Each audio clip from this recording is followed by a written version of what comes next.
présentation.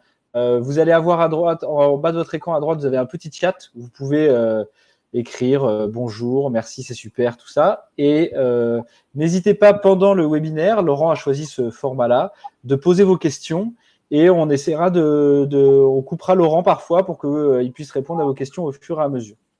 Voilà, si vous avez un petit problème technique, vous le mettez dans le chat. En général, si le son n'est pas bon ou la connexion n'est pas bonne, rafraîchissez votre page. Si Laurent disparaît à un moment de vos écrans, c'est parce qu'on a un problème de coupure d'électricité qui peut arriver au Cambodge, donc ne vous faites pas de soucis. Éloi reprendra la main. Et donc voilà. Je vais laisser la main à Laurent et bon webinaire à tous. Merci Thomas. Alors, je sais, vous devriez m'entendre normalement. Alors, je suis pas très familier à parler devant ma photo et celle d'Éloi. Donc, je vais essayer de vous présenter le Cambodge. Donc, je m'appelle Laurent. J'ai monté une agence qui s'appelle Terre Cambodge il y a plus de 20 ans. Et donc, j'aimerais vous faire un peu découvrir ce pays qui est un peu le mien parce que je suis métissé cambodgien suisse. Et donc, pour donner le ton sur le type de voyage que j'organise, j'aimerais peut-être commencer tout de suite par vous lancer une petite vidéo. C'est une petite introduction, c'est rapide. Voilà. Et donc, je voulais vous présenter Éloi, qui est là sur le petit carré tout petit là, et qui va m'assister pour toutes les combines techniques complexes. Et Éloi, quand tu veux pour la vidéo. Pas de problème. Je te mets ça.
Voilà, voilà. Alors, je vais changer là. Hop là. Voilà, très bien. Oui, alors voilà, donc ça c'est une vidéo qui présente un peu les voyages que j'organise au Cambodge. Alors évidemment, le Cambodge, vous connaissez certainement par les temples, ces fameux temples d'Angkor Wat, donc, qui est un site UNESCO, patrimoine mondial, dont les personnes vont essentiellement voir. Ce que je vais essayer de vous présenter, c'est une autre facette du Cambodge. Avec Wikipédia et toutes les photos, je pense que vous pourrez facilement avoir plein d'informations sur les temples et sur la culture. Je vais vous donner un bref descriptif du pays. Alors, il faut que je passe à la suivante. Boum. Voilà, ça marche. Alors, le Cambodge, je pense que vous devez voir la carte sud-est asiatique. Le Cambodge, en fait, c'est le plat pays asiatique, la Hollande asiatique, c'est très plat, sauf sur les frontières. Vous voyez sur la carte, tout ce qui est frontière, il y a des montagnes. Donc, ce sont les parties, en fait, qui sont très intéressantes parce que ça permet de pouvoir découvrir une flore et une faune intéressante et spécifique du Cambodge. Je passe à la suivante. Je ne vais pas vous parler trop d'histoire, je vais passer très brièvement là-dessus.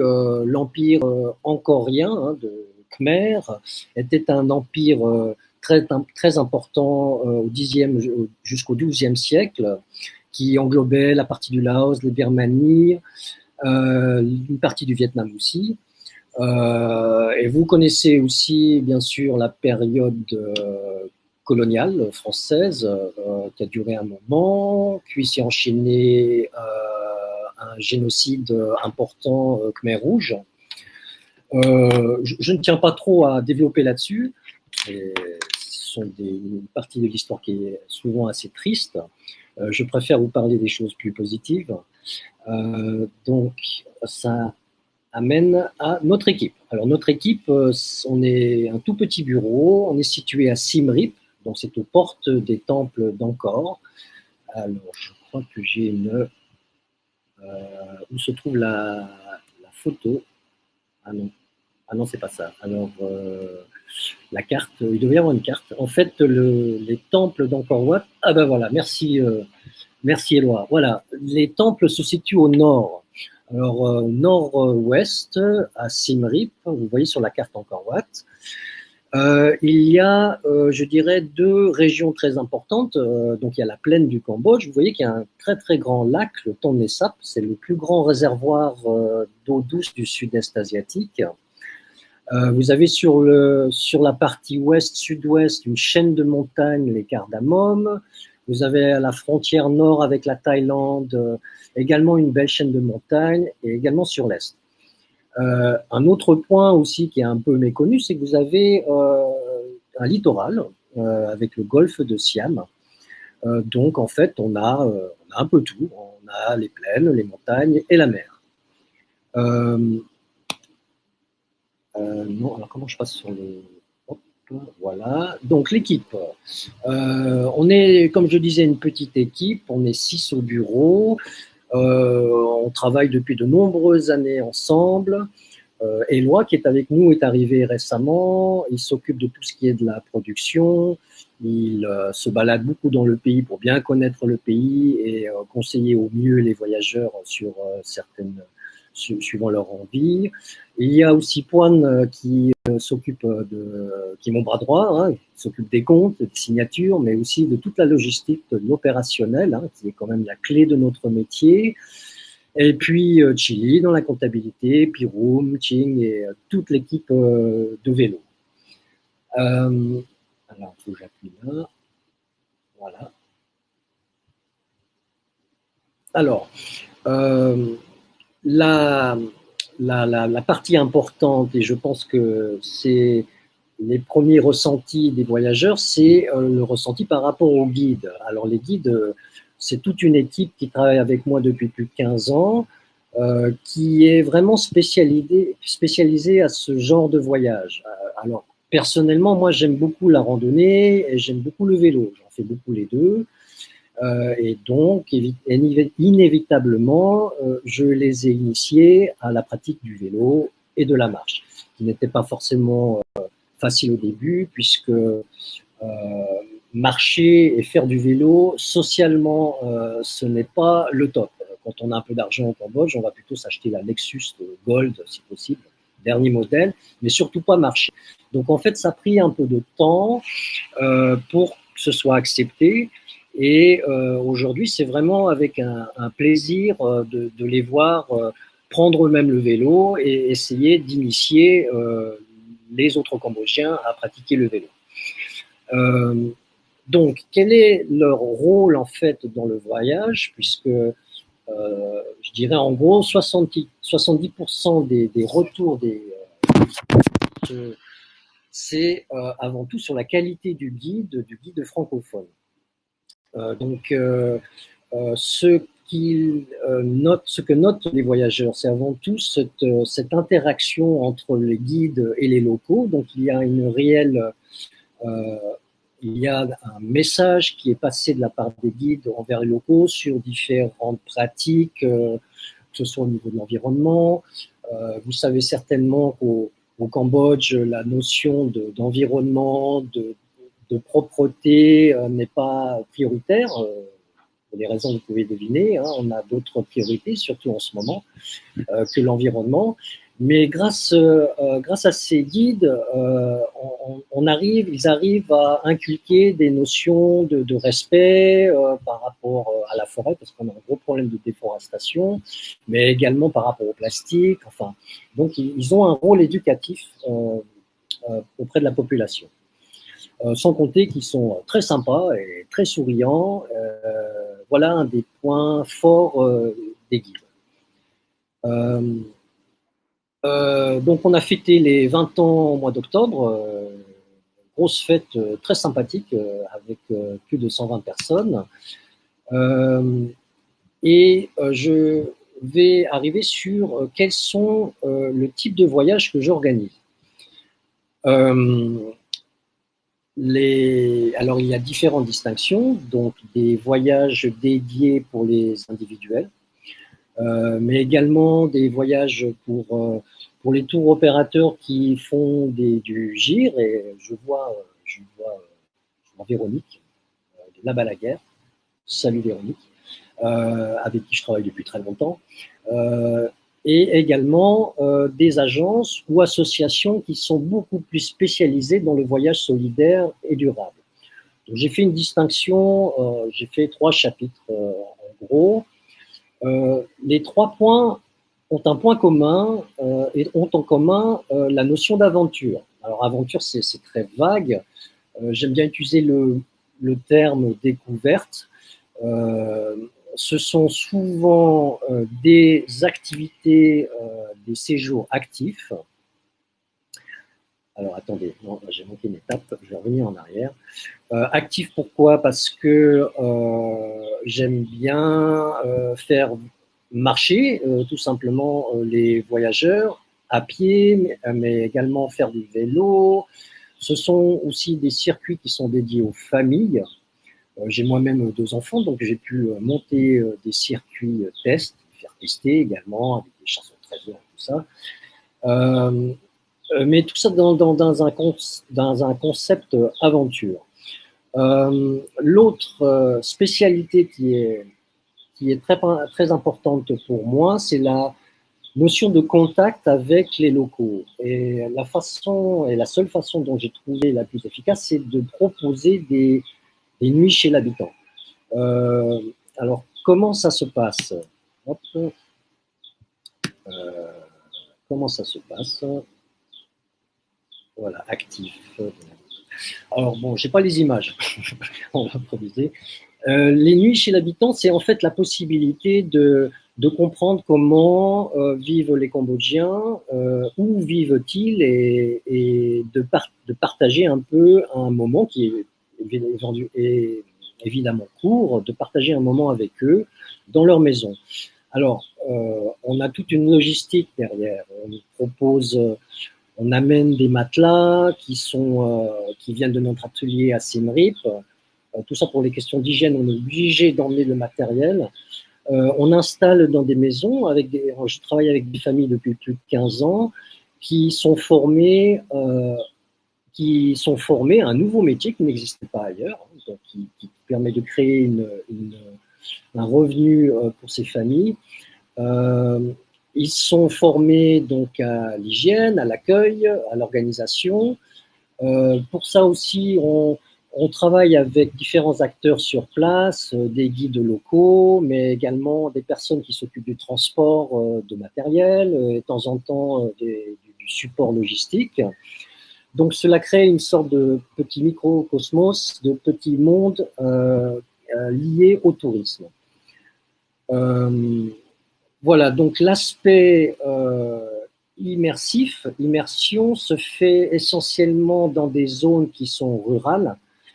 80% de la population cambodgienne vient de la campagne, donc c'est important de découvrir cette partie du Cambodge. Et une autre partie aussi importante, c'est le lac, le Tonlé Sap, qui s'appelle le Tonlé Sap, c'est comme je vous disais le plus grand lac du sud-est asiatique. Et là aussi, nous travaillons avec des familles chez l'habitant. Ce sont des pêcheurs et il y a la possibilité de dormir chez eux dans des maisons flottantes et de découvrir toute la vie lacustre. Et voilà. Donc, pour information, ce grand lac est quand même assez exceptionnel, hein, puisque c'est un immense plan d'eau avec une variation de niveau d'eau de 8 à 10 mètres chaque année. Alors, les Cambodgiens, voilà, les Cambodgiens le comparent à un cœur qui bat 2 fois par année parce qu'il se vide et se remplit 1 fois par année.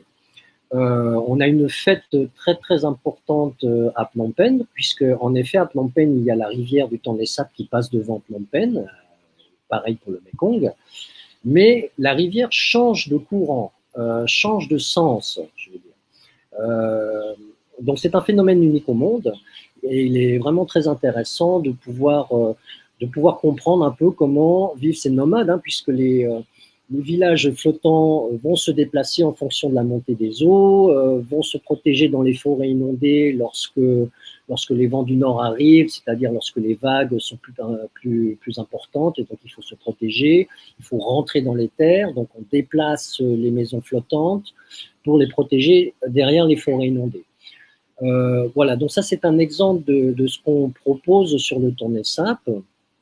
La partie rurale, je vous en avais parlé. Il y a l'aspect évidemment de la découverte des métiers liés à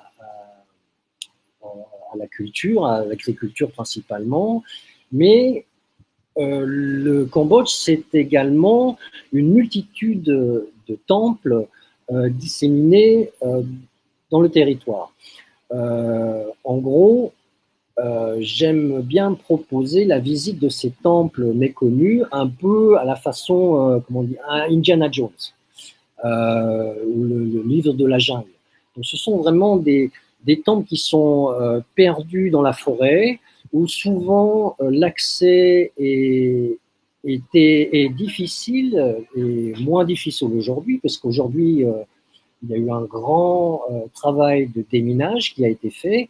Donc, il y a la possibilité aujourd'hui de visiter des sites importants archéologiquement et historiquement, hein, souvent des anciennes capitales de l'Empire Khmer. Et je vais vous donner un exemple, c'est les Phnom Kulen. La vidéo que je vous ai passée tout à l'heure, c'est la montagne des Phnom Kulen. C'est une ancienne capitale du Xe siècle. C'est aussi une montagne à 400 mètres. Alors, au Cambodge, 400 mètres, respect, hein, puisque c'est quand même très plat le Cambodge, donc on n'a pas du tout d'Alpes. Hein. Le sommet le plus haut est à 1800 mètres. Donc, il y a le côté archéologique qui est très, très important. Donc, les temples perdus, Indiana Jones. Il y a aussi la végétation, la forêt, la jungle dans ces zones-là. Et bien sûr, les gens, puisque pour moi, le voyage reste avant tout une rencontre avec les Cambodgiens Et pour ça, il faut, avoir du temps. Et là, j'en reviendrai à la fin, c'est ce que j'appelle le slow travel. Mais aussi pouvoir partager des moments avec eux, comme par exemple les nuits chez l'habitant. Voilà. Donc l'aspect culturel est très important avec les sites d'Angkor Wat, mais on le fait d'une manière très particulière. Alors je ne suis pas du tout la présentation, l'ordre. Je vais essayer de retrouver. Eloi, à l'aide. Donc, non, oui, c'est là. C'est les vélos.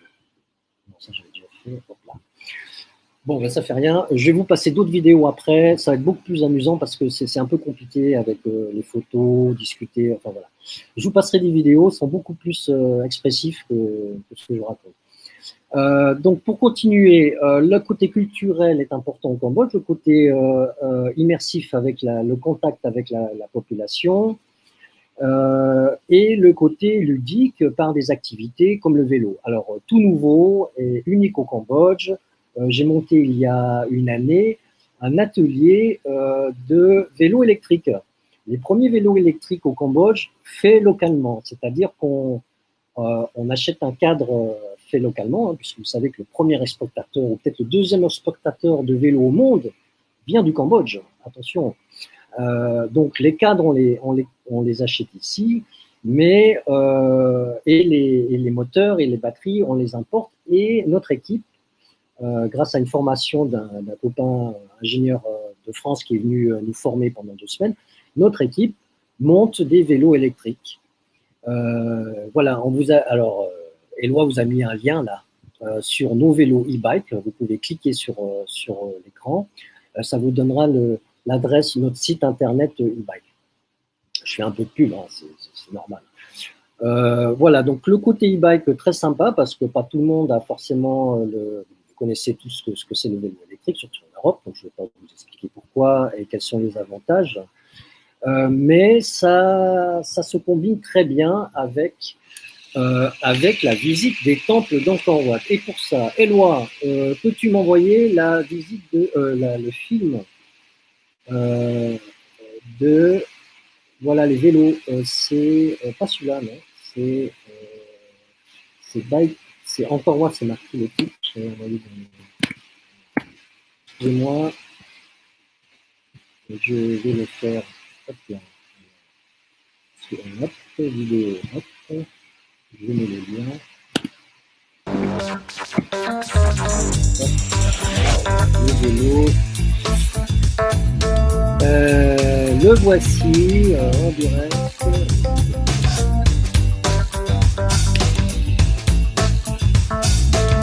Voilà, c'est parti normalement.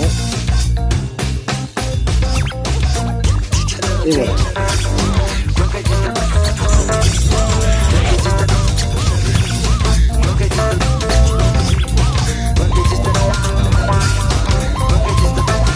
sais pas si ça marche. Je vois pas ce que vous voyez. On va dire que ça marche. Alors si ça marche, je ne vois pas.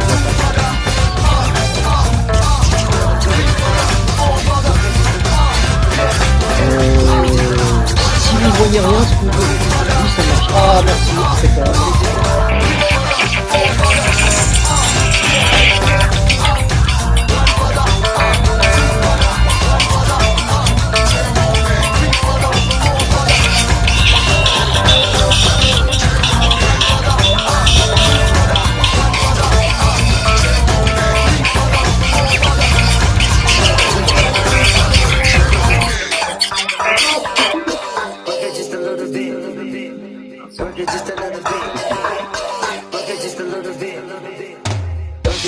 Ah, on est interrompu.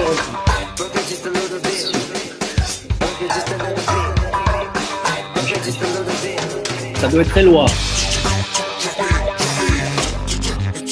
Je sais pas si la vidéo est en boucle, on dirait. Bon, ben on va arrêter la vidéo. Par contre, j'aimerais vous présenter Soka, mon guide. Alors, en fait, tu les vois pas. Tu te mets devant la caméra. Et Sopi. Alors, Enfin, Soka et Sopi travaillent avec moi depuis très longtemps. Attendez, un contre-jour. Voilà, voilà. Et donc, je voulais vous les présenter parce que ce sont des super guides et des guides super sympas. C'est vrai, c'est sympa. oui. Ah, ouais, il y a des clients. Pas tout le monde. Ok. Et donc, Soka, je ne sais pas si tu veux dire un petit mot. Depuis combien de temps tu travailles, enfin, ce que tu fais. Tout le jour. D'abord, je me présente, Sokha, d'origine de Sumir, Tampo. Je travaille avec Terre Cambodge depuis 20 ans. Donc, je suis content de vous présenter un petit peu donc, le Cambodge. Hein. Donc, le Cambodge, c'est un pays touristique. Et pour Terre Cambodge, ils organisent le voyage spécialisé, surtout pour l'aventure, la découverte et d'autres mondes. Donc, je travaille et mon spécialiste donc, pour la randonnée, le vélo. Et quel est l'endroit que tu préfères le plus J'aime bien le Mondolgiri. Le Mondolgiri, c'est une région qui se trouve à l'est. C'est très montagneux. C'est un plateau à 700 mètres à la frontière avec le Vietnam. Et donc, il y a des minorités Phnong.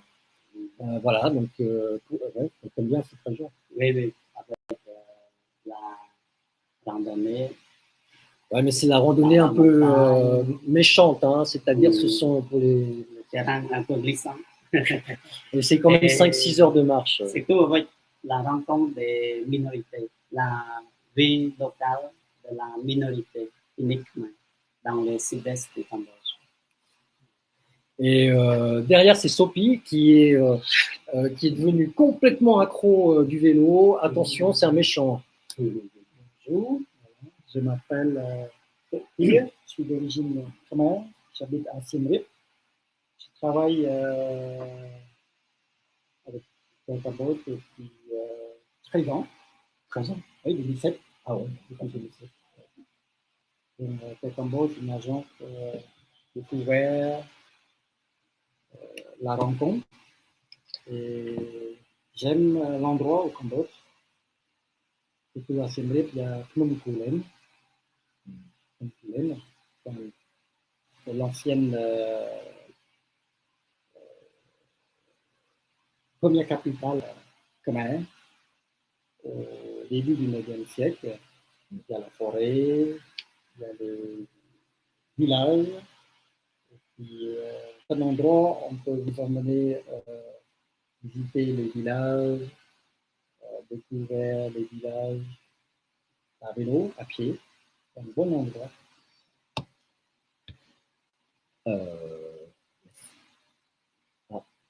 J'ai un message des lois là. Non, pardon. Ok, bah merci. Merci. Après, on ira ensemble, on ira voir au début. Ouais. Les guides. Ça, c'est le prochain projet. J'ai recommencé. Voilà, donc on est toute une équipe et de guides vraiment passionnés par le métier du voyage. Et voilà. Donc concernant la suite de la présentation, Éloi, est-ce que tu peux me remettre sur le diapo? Le diapo, c'est un truc de vieux, ça, il n'y a plus de diapo, je crois. Hop là. Découverte active, on en a parlé. Ensuite, par rapport. Alors, ce qu'il faut savoir, c'est au Cambodge, les routes ne sont pas bonnes. Ce qui veut dire qu'il faut en général limiter les déplacements, donc ça revient au slow travel. Et pour cela, pour pouvoir présenter le Cambodge à des clients, j'aime bien diviser en modules. C'est-à-dire qu'on a une partie, on dirais-je, tronc commun, essentiel, qui est évidemment les temples d'Angkor. On y passe, dans les temples, on passe 2 jours dans les temples, à vélo, à pied, en tuk-tuk, en e-bike, enfin voilà. le site UNESCO tel quel, on n'y consacre que 2 jours. Par contre, Siem Reap, c'est une province qui est très grande et très intéressante et très variée. Donc, dans ce tronc commun, Siem Reap et sa région, c'est 5 à 7 jours. On y découvre, comme on peut le lire, les temples d'Angkor, à vélo, en e-bike, etc. Le lac Tonlé Sap dont je vous ai parlé, chez l'habitant, mais également la découverte de la vie lacustre, et la campagne cambodgienne dont je vous ai parlé tout à l'heure. Une fois que ce tronc et ce module est fait, de 5 à 7 jours, il faut faire des choix pour éviter justement de passer trop de temps dans des transports. Et une région importante, c'est le Mekong. Voilà, le Mekong. Ce qui est assez paradoxal, c'est que le Mekong étant un fleuve connu mondialement, cette région du Mekong n'est absolument pas visitée. Tout simplement parce que il y a un manque d'hébergement de haut de gamme tout le long du Mekong. Alors, j'ai une carte. Voilà. Ouais, ouais. Voilà, c'est là. Donc il y a le Mekong qui traverse la frontière à partir du Laos au nord. Je ne sais pas si vous voyez mon curseur. Ah voilà, ici, voilà. Oh, je dessine dessus là en vert. Ça passe ici, ça passe par Phnom Penh et ça descend dans le delta du Mekong. Donc cette région-là, avec Stung Treng, Kratie, Kampong Cham, Phnom Penh, sont des régions très peu visitées, mais qui sont très intéressantes par déjà toute la vie lacustre liée au Mekong et pas au Tonlé Sap. J'arrive plus à revenir en arrière, Éloi. Ah voilà, Stung Treng, on a des cascades, les plus grandes cascades du sud-est asiatique qui se trouvent dans cette région, qui sont très très larges. Ça fait la séparation des 2 pays, mais c'est vraiment des cascades impressionnantes. Donc il y a la possibilité d'aller voir ça. Récemment, enfin depuis 5-6 ans, j'organise du balnéaire Mekong. Non, ce n'est pas la mer, c'est sur le Mekong. Pourquoi? Parce que en fait, le Mekong est le long du Mekong, il y a des kilomètres et des kilomètres de plages de sable blanc, vraiment comme les cartes postales avec les cocotiers. Donc, je me disais pourquoi ne pas profiter de cette eau non plus saline mais douce et de pouvoir faire un peu de balnéaire découverte. Donc, il y a la possibilité de camper, camper ou de loger dans des bungalows à Stung Treng. C'est vraiment une expérience super. L'autre aspect aussi intéressant, évidemment, quand on parle du Mekong, c'est la navigation. Donc la navigation, elle se fait en bateau local, hein, donc ce n'est pas la croisière s'amuse, c'est un bateau local qui a été aménagé, qui permet de découvrir les villages du Mekong. Donc c'est une approche très douce, moins active, c'est vrai que l'est du pays, mais vraiment très intéressante. Si vous... Je ne peux pas. Kratie. Alors Kratie, c'est important aussi parce que c'est une très belle ancienne ville de l'époque coloniale. Hein. C'était un point de commerce important avec le Laos et le Vietnam. Donc il y a une très belle architecture de bâtiments coloniaux. Il y a aussi la possibilité de dormir sur des îles, et des îles qui se trouvent sur le Mekong. Donc ça, c'est aussi important, puisque on voit un autre aspect du Cambodge qui n'est plus des plaines centrales, mais vraiment le long du Mekong. Un autre point aussi unique, c'est les dauphins d'Irrawaddy. Donc il y a un programme de conservation de ces dauphins qui sont en voie de disparition. Donc la possibilité de s'approcher, de pouvoir les observer d'assez proche. Et Kampong Cham qui se trouve avant Phnom Penh, qui est aussi une ancienne vie coloniale. Donc voilà, donc ce module-là peut être fait en 5-6 jours, qui peut être ensuite rajouté au premier module dont je vous avais parlé, de Siem Reap et sa région. En descendant le Mekong, vous finirez à Phnom Penh, et c'est à partir de cette destination Phnom Penh que les gens rentrent sur la France ou rentrent chez eux. Donc, idéalement, pour optimiser les transports, c'est arriver à Siem Reap et repartir de Phnom Penh. Sauf si vous partez pour 21 jours. Mais bon. Là, vous pouvez arriver à Siem Reap et repartir de Siem Reap parce que là, vous aurez fait une boucle qui permet de justifier un départ de Siem Reap. Je ne sais pas du tout si j'ai été très clair là-dessus. Voilà. L'autre module qui est aussi très intéressant, c'est Kampot. Kampot qui se trouve, alors je vais mettre la carte, voilà, tout au sud. Je ne sais pas si vous voyez, ça se trouve ici. Voilà, je l'entoure le rouge. Pourquoi? Parce que premièrement, c'est une région qui se trouve proche du delta du Mékong, très verte, très irriguée. Et donc, là, la photo, ce sont les palmiers à sucre au milieu des rizières. Et ça, vous en voyez à l'infini. C'est magnifique. Vous avez aussi, c'est une ancienne ville coloniale, hein, décidément, il y en a beaucoup, hein, mais c'est une ancienne ville coloniale française, donc un charme évident. Vous avez aussi un parc national, le parc national du Bokor, qui culmine à 1000 mètres et qui plonge dans l'océan pratiquement. Et là, une végétation magnifique et des randonnées à faire vraiment intéressantes. Plus culturel, je dirais, vous avez les plantations de poivre, hein, les poivres de Kampot, qui est de renommée internationale et qui a été développé dans le début du siècle, en fait. Et une petite île qui s'appelle l'île aux lapins. C'est très sympa parce que c'est une petite île qui se trouve à une demi-heure seulement du littoral, donc facile d'accès. Logistiquement, on n'a pas trop de problèmes avec la haute mer, donc on est sûr de pouvoir amener les voyageurs pour récupérer leur vol à 18h à Phnom Penh. Donc, en fin de circuit, surtout si vous prenez un séjour un peu actif, vous êtes content de passer une journée à la mer. Voilà, donc ça c'est la façon dont j'aime bien proposer le Cambodge, c'est en module. Alors, est-ce qu'on voit? Voilà, vous avez la partie qui est ici. Alors, je fais un grand vert ici. On va s'en faire plein de verres là. Qui est le premier module, Siem Reap et la région. Vous avez un autre module ici. Voilà, le Mekong. Et le dernier en vert, Kampot.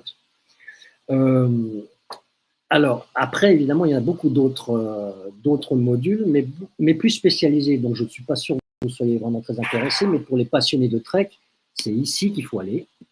Et tout à l'est, ici, il y a plein de verts. Ah, j'aurais dû changer de couleur.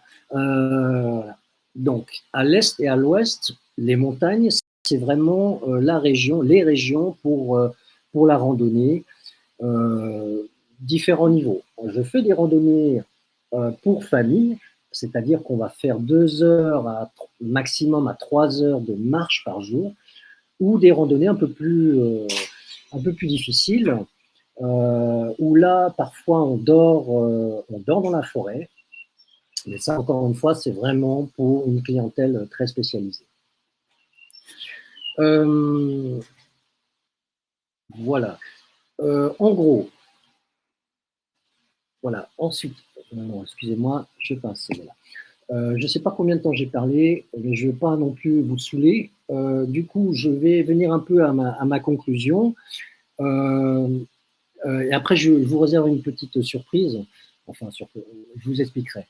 Alors, les voyages de Terre Cambodge, on est une petite agence. On cherche, ma fierté après 20 ans, c'est d'avoir pu conserver mes 6 employés et n'avoir pas grossi l'agence. Et là, j'en suis vraiment très fier, puisque mon but principal est de proposer de la qualité, pas de la quantité. Donc, c'est une agence à taille humaine et là, j'insiste beaucoup là-dessus. C'est que je ne fais pas d'incentive, je ne suis pas intéressé par l'incentive. Je suis plus intéressé par une approche humaine du voyage. Je ne propose jamais de voyage classique. Désolé pour les agences qui sont très, très, très classiques, mais ça ne veut pas dire que c'est forcément contradictoire. Je vais m'expliquer. Pas de classique, ça veut dire que je ne fais pas de location de voiture. Je ne propose pas les meilleurs prix d'hôtel possibles. Cela ne m'intéresse pas de créer des circuits dans cette idée-là. Ce que j'essaie vraiment, c'est de comprendre, de créer des voyages par thème. Ce qui veut dire que théoriquement, j'ai besoin de parler avec le voyageur pour savoir ce qu'il aime faire en général. À partir de là, on modulera des circuits faciles si les personnes sont âgées, famille plus douce, si c'est des randonneurs plus méchants, etc. Donc ça, c'est un point important. Et pour revenir à un point aussi très important, c'est que malheureusement, je n'aime pas proposer le balnéaire. Je trouve dommage qu'on fasse 10 000 kilomètres pour venir découvrir le pays, le Cambodge, pour faire de la plage. La plage peut être une option, absolument, si vous avez du temps. Mais la priorité restera la découverte du pays, de sa population, de sa culture et de son histoire. Voilà un peu mes buts. Donc, il y a quelques îles très, très à la mode. Certainement, vous avez entendu parler, Koh Rong, Koh Lanta, c'est en Thaïlande, hein, mais c'est dans le même principe, qui sont des très belles îles et qui sont en train de devenir horribles, dans le sens qu'elles sont devenues tellement populaires que, voilà, que c'est en train de se déformer, qu'on trouve de tout et de rien. Donc, par avance, je ne vous proposerai pas de balnéaire ou peut-être un petit peu de découverte balnéaire à la façon Compote, comme je vous avais expliqué tout à l'heure. Voyage solitaire, responsable et durable. Alors, c'est un point extrêmement important. Pour ça, je ne sais pas si je vais vous mettre une vidéo parce que ça fait 45 minutes que je parle. Je vais vous donner un lien et Éloi va vous envoyer comment on appelle ça, un call to action qui est Adiev Koulen, un lien de la vidéo de l'implication de mon agence dans du développement local. Je ne suis pas une ONG, mais je travaille depuis plus de 10 ans avec une fondation, Adiev Koulen, qui est spécialisée dans l'archéologie, certes, mais surtout dans le développement. Et pour ça, on a développé des programmes d'hygiène et surtout d'éducation, puisque le Cambodge reste un des plus gros problèmes, c'est l'éducation, le système d'éducation scolaire. Les écoles sont d'un niveau très bas et il n'y a pas réellement de volonté de la part du gouvernement d'améliorer ça. Pour moi, la clé pour pouvoir améliorer les conditions en général du pays, ça reste dans l'éducation. Voyage solidaire, responsable et durable, je ne vais pas démarrer là-dedans parce que ça prendrait beaucoup trop de temps, mais je serais ravi de pouvoir en parler à ceux qui sont intéressés par cette vision. Activité originale et soucieuse de l'environnement, donc je vous disais vélo, la marche, e-bike, slow travel, moins de déplacements et plus de temps sur place. Ça rejoint la notion de chez l'habitant. Un autre point, moins d'extension, vendre la destination en elle-même. Voilà, alors là, ça c'est quelque chose à laquelle je me bats depuis 20 ans, je n'arrive pas. J'arrive un peu mieux, les résultats sont un peu meilleurs. Mais, s'il vous plaît, le Cambodge peut être une destination en elle-même et peut être visité en tant que pays en lui-même. Vous n'êtes pas forcément obligé de proposer du Vietnam avec une extension de 3 jours, tout compris, pension complète pour voir les temples. Ça va à l'encontre de ma philosophie du voyage, ça va à l'encontre du respect du pays laquelle vous visitez. Je pense que le Cambodge mérite plus que 3 jours. Mais voilà, ça c'est un point délicat, puisque derrière, voilà, il y a des pays voisins qui sont très bons et très forts, comme le Vietnam.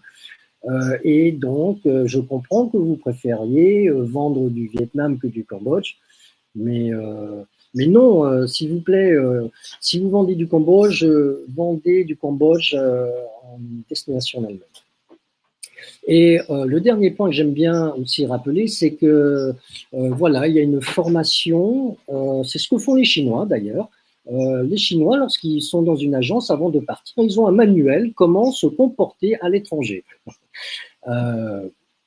Bon, j'exagère, je pousse un peu. Le voyageur qui va venir ici, idéalement, il doit connaître la culture et je leur dis toujours, apprenez quelques mots de cambodgien.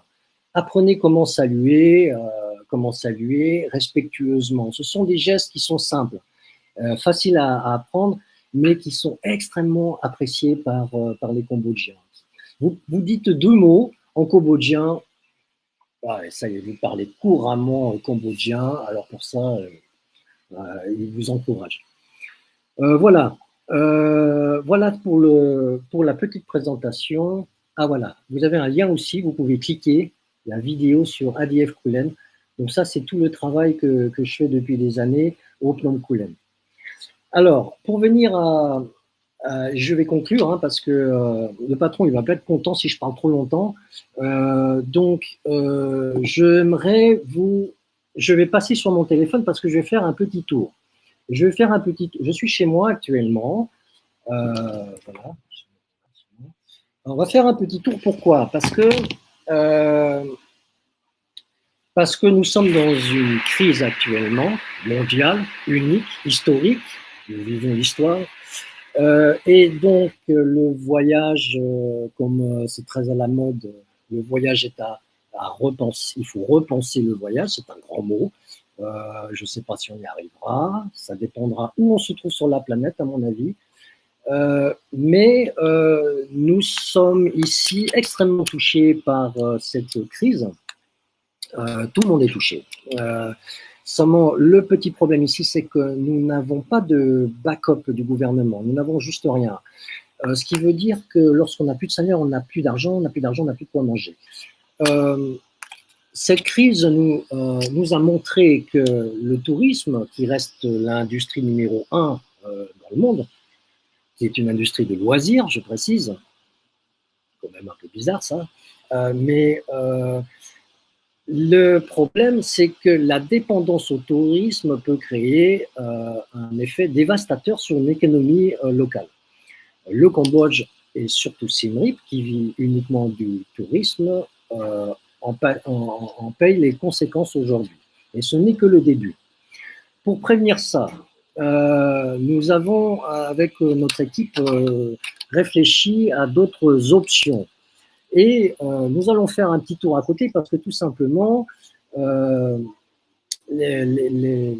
l'équipe de Terre Cambodge et de Frangipani, j'ai oublié de vous parler du Frangipani, mais en fait, nous avons un spa qui emploie 10 filles qui viennent de la campagne, qui ont été formées pour le métier de masseuse et qui travaillent, c'est ouvert depuis 20 ans aussi.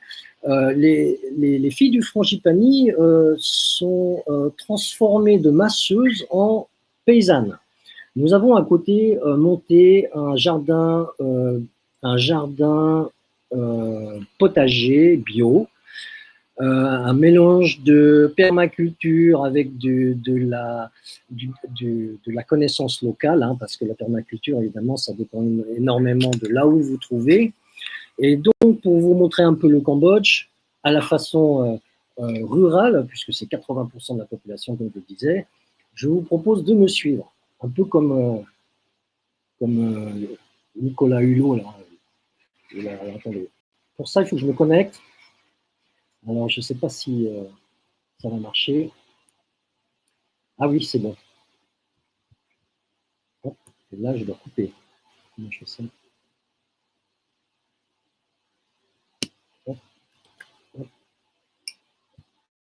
Alors normalement, vous devriez me voir. Thomas ou Eloi, si vous ne me voyez pas, faites-moi signe, comme ça m'évitera de faire un tour pour rien.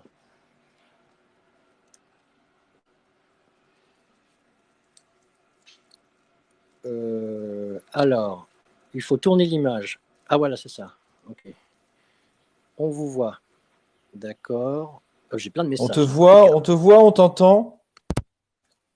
Ah, on me voit, mais je crois que j'avais tourné la caméra. Non, c'est pas ça. Bah là, on te voit très proche, effectivement. Parce que si tu tournes la caméra. Ah mince, alors je vois pas bien, hein, Ah, c'est l'âge. tu es magnifique de toute façon, mais... Alors, je vais choisir une paire. Elle est où, mais où sont mes godasses? Ouais.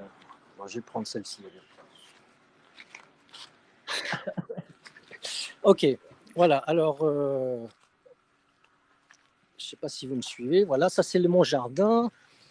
On va passer à côté et on va rencontrer les filles du Frangipani qui, depuis 3 mois, s'activent à 38 degrés tous les jours, à raison de 8 heures par jour, à bêcher le sol et à planter les patates et les tomates. Non, j'exagère, mais il n'y a pas de patates. On ne fait pas les patates ici, c'est beaucoup trop chaud.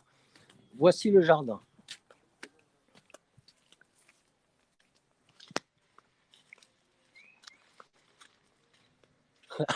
Mitsu. Oh, min pniu, on a quand même.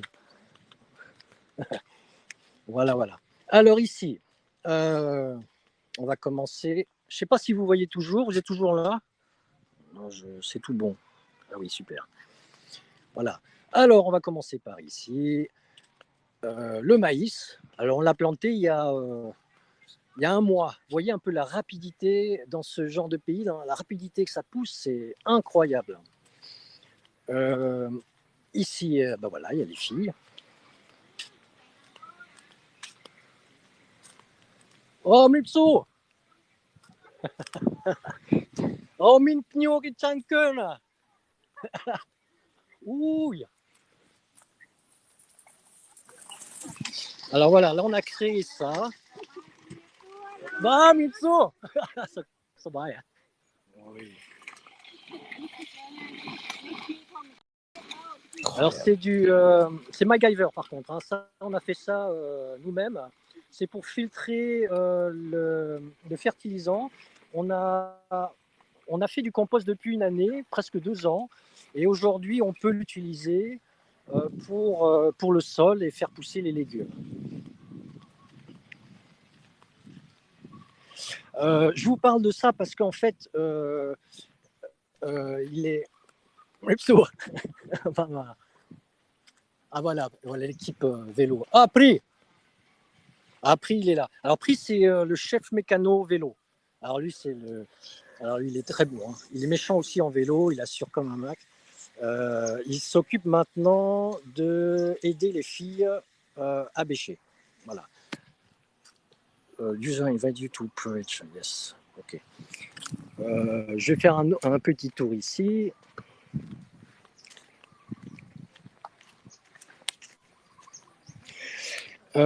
L'idée, c'est de pouvoir rester ouvert sur différentes options et surtout de pouvoir être indépendant, d'avoir un revenu qui ne soit pas dépendant uniquement du tourisme.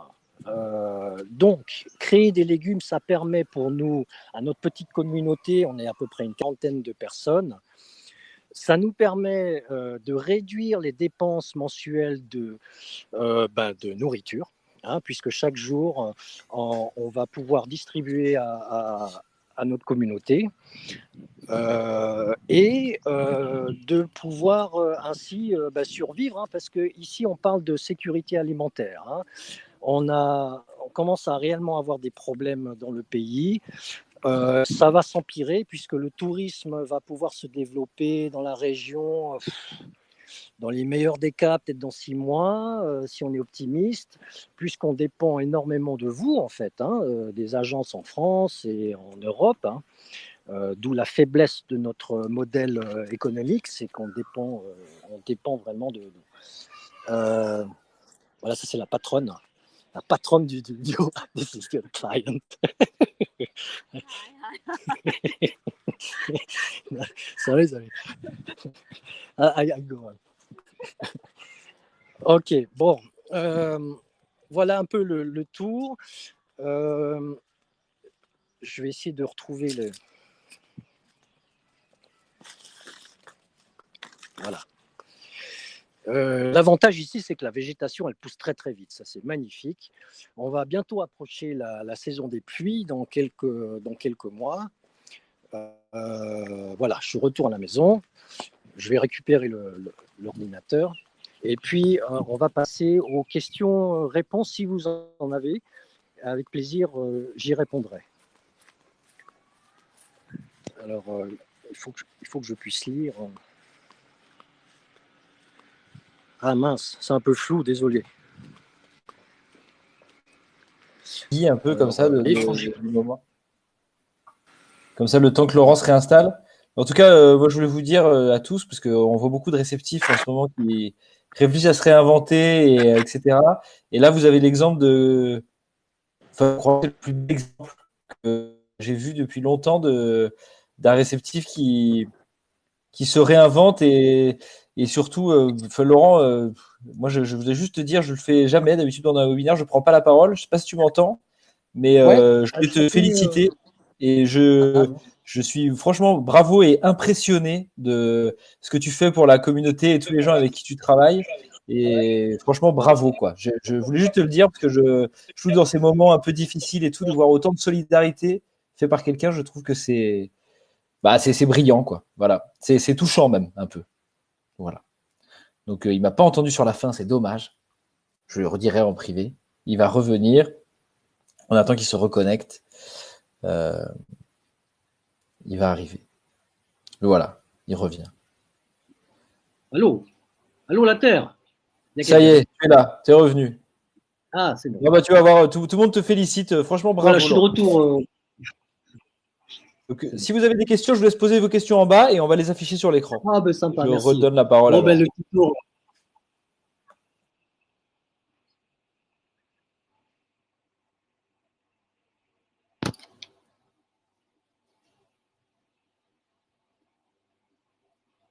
Voilà. Alors, alors je show question list. Public.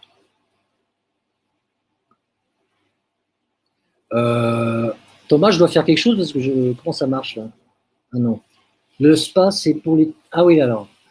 Le spa, c'est pour les touristes. Oui, pour les résidents, les Cambodgiens, bien sûr. Ah voilà, super la question est là. Corinne, oui, Corinne, le spa, oui, c'est pour le tourisme, comme Terre Cambodge, c'est pour les touristes, d'où la faiblesse qu'on voit aujourd'hui. Oui, c'est voilà. Je fais quelques mots d'anglais avec les Cambodgiens. Alors attendez, peut-on échanger avec quelques mots d'anglais avec les Cambodgiens? Anne-Sophie, échanger maintenant? Non, en général, oui, le niveau d'anglais s'améliore. Le français diminue par contre. Avant, c'était le contraire. Maintenant, ce sont les personnes plutôt âgées qui parlent encore le français parce que, par exemple, la loi au Cambodge est basée sur la loi française. Et les textes sont écrits encore en français. Mais oui, on peut échanger avec les Cambodgiens, mais dès que vous allez dans le milieu rural, à la campagne, là, que nenni. Hein, là, il va falloir pratiquer votre cambodgien de manière fluente.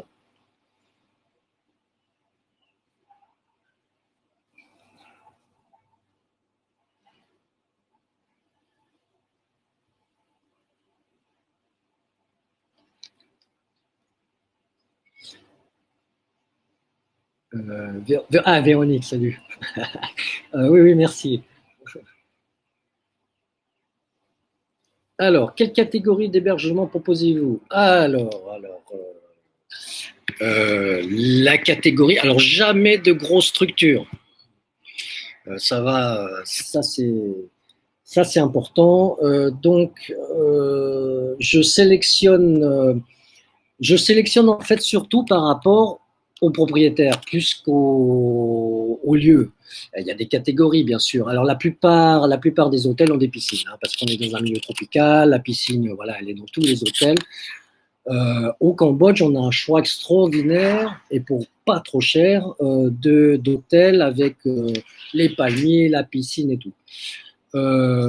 Maintenant, le choix se fait surtout par rapport à combien sont payés les employés dans cet hôtel, parce que malheureusement, il n'y a pas de législation très précise au Cambodge. Et il y a malheureusement aussi de l'exploitation du personnel, par les Cambodgiens, hein, pas forcément les étrangers. Mais en gros, ce sont les critères sur lesquels je me base. Mais je dirais que l'hébergement reste le plus facile à gérer puisqu'on a un choix extraordinaire dans les grandes villes. Hein, attention, hein, à Siem Reap, à Phnom Penh, à Kampot, oui. Mais vous partez à la campagne, il n'y a plus d'hôtel, hein, c'est terminé. Durant les transferts en voiture entre les villages, arrête-t-on pour visiter les villages? Oui, bien sûr. Encore une fois, je limite au maximum les transferts. Ça veut dire qu'un transfert, pour moi, pendant le séjour, il y aura un, voire deux gros transferts. Un gros transfert, c'est pour moi 6 heures. C'est douloureux déjà. Mais 6 heures, 6 à 7 heures, vous aurez un transfert. Tout le reste prenons un 14 jours, donc sur les 10 à 12 jours restants, vous aurez maximum une demi-heure à 1 heure de transport. J'aime beaucoup les itinéraires en boucle, d'où les nuits chez l'habitant, ce qui donne un sens. On va aller à un endroit où l'accès est difficile. Hein. Quand je dis l'accès, c'est-à-dire que même en 4x4, on ne passe pas. Donc évidemment, on ne va pas retourner en ville dormir, on va dormir chez l'habitant. Voilà. Alors, il y a une autre question. Est-ce que les habitants qui accueillent doivent avoir une autorisation du gouvernement? Oui. Comment dirais-je? On collabore avec les autorités locales de manière intensive, d'une manière intensive. J'ai besoin. Je ne vous cache pas que le pays est très corrompu.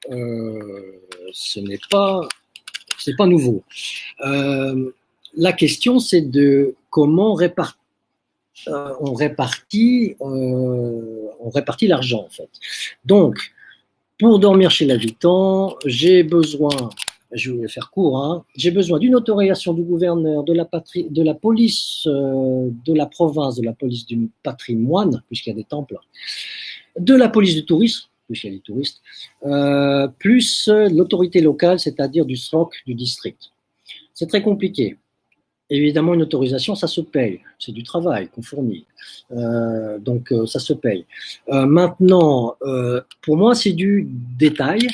Mais ce qui est important, c'est de savoir comment sont rémunérés les habitants et ceux qui vont préparer et ceux qui vont guider et ceux qui vont emmener en motodob les voyageurs. C'est à ce niveau-là où là je donne beaucoup d'importance, où oui, ils sont très bien rémunérés. Donc, est-ce que les habitants accueillent avoir une autorisation du gouvernement? On va dire oui. À l'aide de préparation de repas, c'est même presque obligatoire. Alors, on a le choix. Ça se passe vers 4 heures. Malheureusement, on ne va pas au marché. Parce que pendant la journée, vous êtes occupé, vous avez des sites à visiter ou de la randonnée à faire. Vous arrivez vers 4 heures au village. Donc, vous avez le temps de commencer, après la douche, à préparer le repas avec la patronne de la maison. Pour les hommes pas très doués pour la cuisine ou moins intéressés, il y a un tour du village, puis il y a quelques bistrots sympas. Les tâches quotidiennes, les voyageurs peuvent-ils apporter des cadeaux aux habitants bien vus et lesquels? Alors, non. Non, parce qu'on ne veut pas biaiser, la qualité de l'hébergement, à savoir que c'est un métier qui est rémunéré par nous et si un jour des voyageurs donnent et d'autres ne donnent pas, je n'ai pas envie que les familles commencent à considérer les voyageurs qui n'ont pas donné comme des méchants, des moins gentils.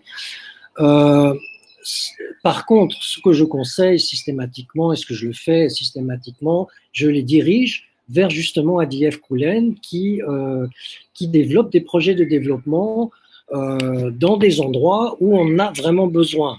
Les familles chez qui vous allez n'ont pas besoin. Et là, j'en suis fier parce que ça fait des années qu'elles travaillent avec moi et aujourd'hui, elles ont la cuisine en dur, elles ont le karaoké, des modèles. Donc, elles n'ont pas vraiment besoin d'aide. pour aider, je vous recommande tout simplement de contacter des organisations qui sont spécialisées. Alors attention, il faut bien choisir ces organisations. Il y a un peu de tout et de rien au Cambodge, hein. Mais pour ça, on est là pour conseiller.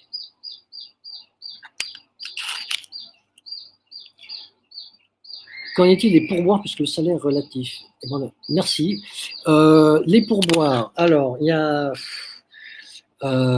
J'ai l'habitude de donner une fourchette de pourboire que les gens ont l'habitude de donner aux familles. Alors, on donne au guide, on donne au chauffeur, et on peut donner. Je demande normalement pas de le faire, mais on peut donner aux familles. Mais normalement, je demande pas le faire, mais il y en a qui le font discrètement. Pour vous donner un ordre de grandeur, pour une famille de 4 personnes, le guide il va recevoir en fin de séjour 100 à 150 $ de pourboire pour disons un 12 jours ou un 14 jours au Cambodge. Le chauffeur, qui est hiérarchiquement plus bas que le guide, va recevoir moins évidemment. Il va recevoir peut-être 80 à 100 $. Voilà un peu comment se situent les fourchettes. Après, si si le circuit est plus difficile, ce sera plus. Et évidemment, un pourboire, c'est si le guide a bien travaillé, hein, c'est pas systématique. Ça c'est vraiment important. Hein. Un guide, un pourboire, c'est vraiment si ça en vaut la peine.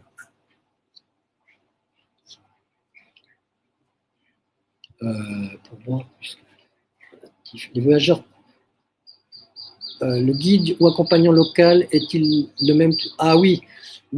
Alors ça c'est important parce qu'on s'attache à son guide et donc le guide va du début à la fin, sauf si vous voulez faire une extension à Koh Rong sur une île balnéaire, à tremper les doigts de pied dans l'eau turquoise, vous n'aurez pas de guide.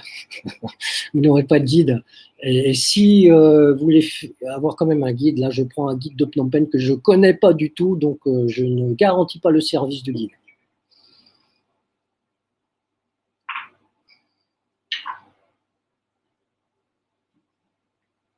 À plus Véronique.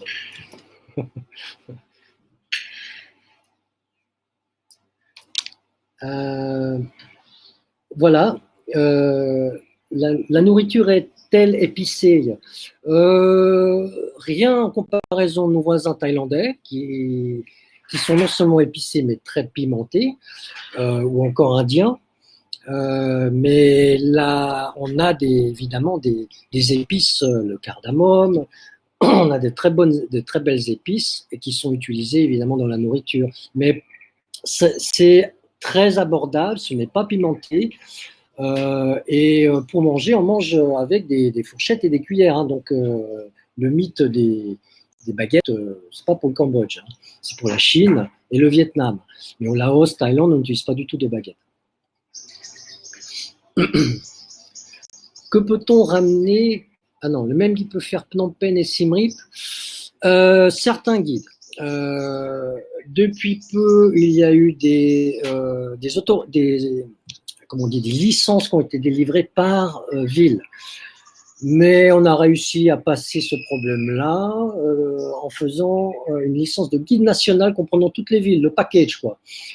Donc oui, c'est possible de le faire, mais pas tous les guides ont cette licence nationale.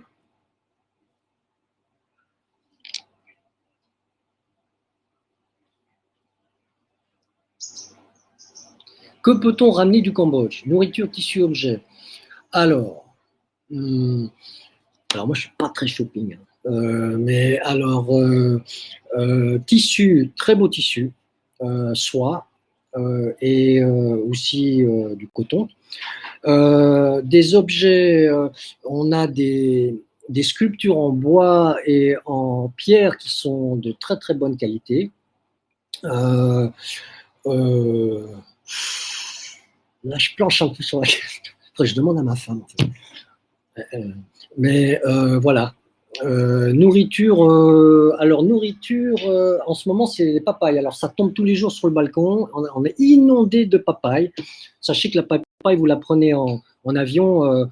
Il faut la consommer pratiquement en vol, hein, parce que quand vous arrivez à Charles de Gaulle, là, elle sera complètement mûre, voire très, très molle. je veux dire la mangue, pardon, pas la papaye, la mangue. Est-ce que les familles peuvent participer activement, je veux dire, à des programmes éco-responsables? Ça fait du bien. Merci pour vos remarques, Magali. Alors, le participatif, je suis contre, tout simplement parce que ça va favoriser que les voyageurs, dans le sens qu'ils vont avoir du plaisir à participer à des projets, et c'est très très bien, hein, c'est une bonne initiative. Par contre, ça n'apporte rien au pays. Ce qu'il faut pour faire du participatif, c'est avant tout, chose la plus dure à avoir, c'est du temps. Il faut du temps. Et aussi, il faut des compétences. Donc, à la base, non. Par contre, au Phnom Kulen, et je vous recommande de revoir, Éloi, si tu es là, si tu renvoyer le truc à DF Kulen, parce que c'est une vidéo importante. Si vous allez au Phnom Kulen, vous pouvez comprendre la problématique. La problématique qu'il y a au Cambodge, et notamment dans cette région, ça c'est une première chose. Et comme je vous ai dit, moi je suis très axé sur l'éducation, donc j'ai monté des programmes d'hygiène. Actuellement, c'est Piroum qui s'occupe de la réservation, qui est en charge du programme de menstruation pour les femmes au Phnom Kulen, parce qu'il y a un gros problème par rapport aux femmes au Kulen. Elles ont tout simplement personne avec qui parler. Et ça crée un désastre. Donc, elle s'occupe de ça, elle parle, elle communique sur tous les problèmes et les choses qu'on peut faire. Donc, participer à des programmes, vous pouvez aller à l'école, vous pouvez vous asseoir et apprendre le khmer.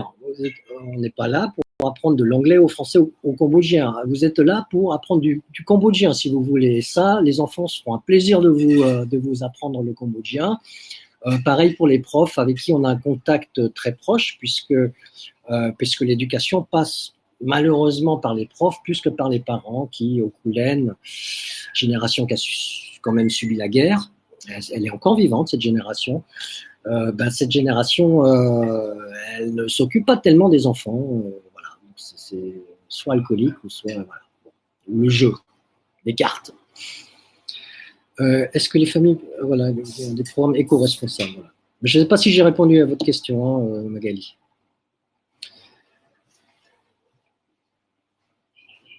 Voilà.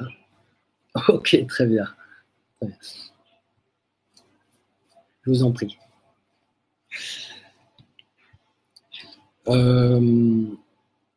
Voilà, bon, moi j'ai un peu tout dit. S'il y a d'autres questions, moi c'est avec grand plaisir. Hein. Vous avez mes coordonnées, on peut communiquer par email ou quoi que ce soit, on peut s'appeler. Hop là, je vous fais une dernière petite pub là. Alors, Terre Cambodge, Biking Cambodia, ça c'est une boîte que j'avais montée il y a 15 ans.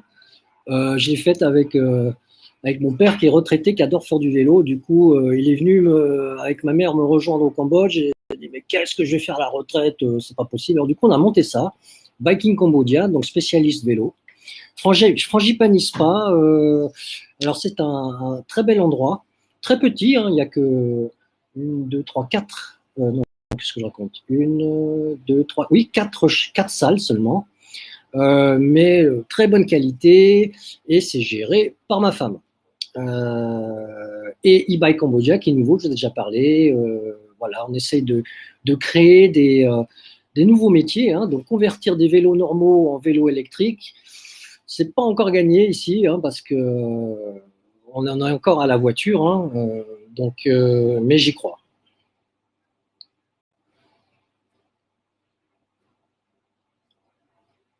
De photos, monsieur, les amis. Ah oui, les photos là, ouais, j'ai pas fait trop de photos. L'électricité provient de quelle source? Ah, la plus polluante qui existe, c'est le générateur à pétrole. Mais c'est pour ça que je vous ai pas montré. Mais par rapport à l'énergie, ça c'est une très très bonne question parce qu'on a un réel problème d'énergie. Hein. Je suis étonné qu'on ait pu tenir cette conversation si longtemps parce que normalement on a des coupures d'électricité vu qu'il fait 38 degrés, tout le monde utilise l'air conditionné et bam, ça saute.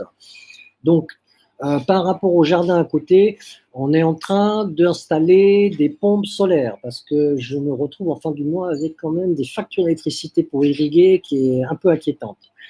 Donc, à ce niveau-là, on est en train d'améliorer ça.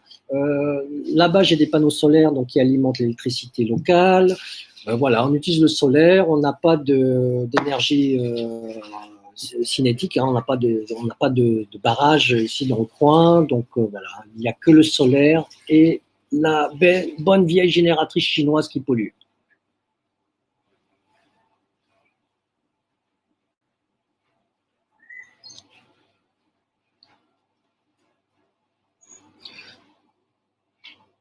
Voilà, voilà. Voilà. Thomas, tu es là, Éloi, il y a quelqu'un? Est-ce que tu m'entends, Laurent? Ah oui, oui. Allô, allô. J'ai eu peur. Voilà. Seul. Si, on t'a écouté, c'était passionnant. Merci beaucoup. On vous enverra de toute façon à tous le replay et les coordonnées de Laurent via mail à la suite de ce webinaire. Donc, vous aurez toutes les informations pour le contacter. N'hésitez pas. Voilà, merci à tous. Et ben, je vous souhaite à tous un bon appétit, puisque c'est l'heure de déjeuner en France. Et Laurent, je te souhaite une très bonne soirée. Éloi, à très bientôt. Merci. Merci à tous. Et je vais couper. Ben, merci. Et Merci. on vous attend au Cambodge. Hein. N'hésitez pas. Première à droite. Au revoir à tous. Merci. Au revoir, merci beaucoup.